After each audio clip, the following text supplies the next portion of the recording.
नमस्कार मित्रांनो, राज्याच्या राजकारणातून कोकणातील एक मोठी आणि लक्षवेधी घडामोड समोर आली आहे। कोकणातील एका महत्त्वाच्या आर्थिक संस्थेच्या संचालक मंडळाच्या निवडणुकीत ठाकरे समर्थकांनी दणदणीत विजय मिळवत संपूर्ण पॅनल विजयी केले आहे। तब्बल 22 पैकी 22 जागांवर विजय मिळवल्याने ठाकरे समर्थकांमध्ये उत्साहाचे वातावरण निर्माण झाले असून अनेक ठिकाणी जल्लोष आणि गुलालाची उधळण करण्यात आली आहे। या निवडणुकीत समोर भाजप आणि शिंदे गटाच्या समर्थित पॅनलचे आव्हान होते, मात्र मतदारांनी संपूर्ण विश्वास ठाकरे समर्थकावर दाखवत सर्वच्या सर्व जागावर त्यांना विजयी केले। त्यामुळे कोकणातील राजकीय समीकरणावर पुन्हा एकदा चर्चा सुरू झाली आहे। या विजयानंतर ठाकरे समर्थकांनी कोकण हा ठाकरे विचारांचा बालेकिल्ला असल्याचा दावा करत भविष्यातही कोकणात ठाकरे यांच्या नेतृत्वालाच जनतेचा पाठिंबा मिळेल असा विश्वास व्यक्त केला। कार्यकर्त्यांनी हा विजय केवळ एका संस्थेचा नसून विचारांचा विजय असल्याचे सांगत जल्लोष साजरा केला।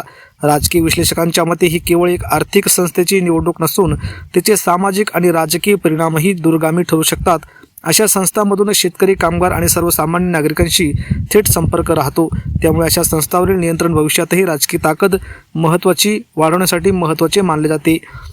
या निकालामुळे कोकणातील राजकारणात ठाकरे समर्थकांचे संघटन अधिक मजबूत झाल्याची चर्चा सुरू आहे। दुसरीकडे विरोधी पक्षाकडून या निकालावर अद्याप अधिकृत प्रतिक्रिया आलेली नाही। आता प्रश्न असा आहे की या विजयाची मालिका आगामी स्थानिक स्वराज्य संस्था आणि इतर निवडणुकांमध्ये देखील कायम राहणार का? कोकणातील हा निकाल महाराष्ट्राच्या भविष्यातील राजकारणाला नवी दिशा देणार का, याकडे सर्वांचे लक्ष लागले आहे।